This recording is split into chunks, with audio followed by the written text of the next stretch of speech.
गुरुपौर्णिमेचे औचित्य साधून भारतीय संस्कृतीचे आद्यगुरू मानल्या जाणाऱ्या महर्षी वेदव्यास यांना अभिवादन करण्यासाठी युवा कलाकार कौशिक दिलीप जाधव यांनी पिंपळाच्या पानावर वेदव्यास आणि त्यांच्या 4 प्रमुख शिष्यांची अनोखी आणि आकर्षक कलाकृती साकारली आहे।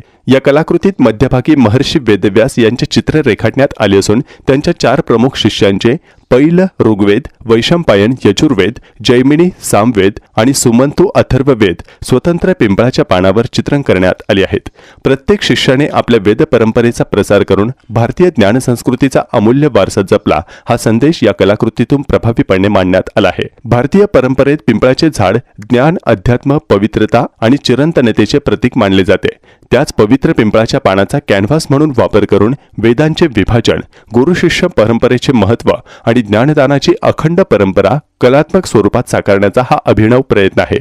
गुरुपौर्णिमा हा केवळ गुरूंचा सन्मान करण्याचा दिवस नसून संस्कार आणि भारतीय परंपरेप्रती कृतज्ञता व्यक्त करण्याचा उत्सव आहे।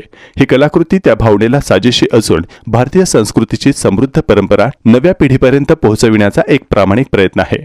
कलाकृतीत वापरण्यात आलेले पिंपळाचे पान हे केवळ नैसर्गिक माध्यम नसून भारतीय अध्यात्माचे प्रतीक आहे। वेदव्यासांनी मानवजातीसाठीचे ज्ञानाचे दीप प्रज्वलित केले, त्याच ज्ञान परंपरेला कलात्मक अभिवादन म्हणून ही कलाकृती साकारण्यात आली आहे।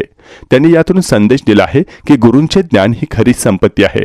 वेदांचा प्रकाश मानवतेसाठी सदैव मार्गदर्शक राहो, असा संदेश कौशिक दिलीप जाधव यांनी या कलाकृतीतून दिला आहे।